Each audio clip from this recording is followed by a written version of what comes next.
ധനഹ 1 ബുധൻ. വിശുദ്ധ യോഹന്നാന്റെ സുവിശേഷം 2 13 മുതൽ 17 വരെ തിരുവചനങ്ങളുടെ വിശകലനം. ദേവാലയ ശുദ്ധീകരണം.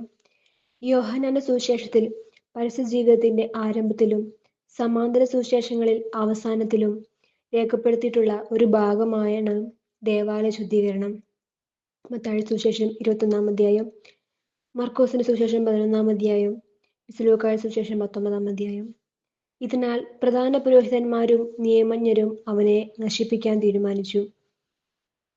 രക്ഷണീയ കർമ്മത്തിന്റെ അവിഭാജ്യ ഘടകമായിരുന്നു ഈ ശുദ്ധീകരണം. യേശുവിന്റെ മനുഷ്യാവതാരത്തിന്റെ രഹസ്യം തന്നെ ദൈവത്തിന്റെ മഹത്വവും ദൈവത്തിന്റെ മനുഷ്യനോടുള്ള സ്നേഹവും ലോകത്തിന് വെളിപ്പെടുത്താനാണ്. സ്നേഹധനനായ ആ ദൈവത്തിന്റെ ആലയം അവർ കച്ചവട സ്ഥലമാക്കി മാറ്റിയതിനാലാണ് അവൻ രോഷാകുലനാകുന്നത്. ഭൗതികമായ ഒരു ആലയത്തെക്കുറിച്ച് അവൻ ഇത്ര തീക്ഷ്ണത മതിയാണെങ്കിൽ ദൈവം വസിക്കുന്ന യഥാർത്ഥ ആലയത്തെക്കുറിച്ച് അവന് എത്രമാത്രം തീക്ഷ്ണതയുണ്ടായിരിക്കണം. നിങ്ങളിൽ വസിക്കുന്ന ദൈവദത്തമായ പരിശുദ്ധാത്മാവിന്റെ ആലയമാണ് നിങ്ങൾ.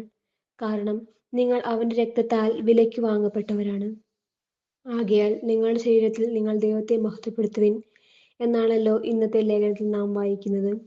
ഇത് ചെയ്യാൻ നിനക്ക് അധികാരമുണ്ടെന്നുള്ളതിന് എന്തടയാളമാണ് നീ ഞങ്ങളെ കാണിക്കുക എന്ന ചോദ്യത്തിന് ഈ ദേവാലയം നശിപ്പിച്ചാൽ 3 ദിവസത്തിനകം ഞാനത് പുനരുദ്ധീകരിക്കും എന്ന അവന്റെ ഉത്തരം 3-ാം ദിവസത്തെ ആത്മശരീരങ്ങളോട് കൂടിയുള്ള അവന്റെ ഉയർപ്പിനെക്കുറിച്ചാണെന്ന് ശിഷ്യന്മാർ പിന്നീട് ഓർത്തിരുന്നുവെന്നും യഥാർത്ഥ ആലയം മനുഷ്യഹൃദയങ്ങളാണെന്നുള്ളതിന്റെ വ്യക്തമായ തെളിവാണ്.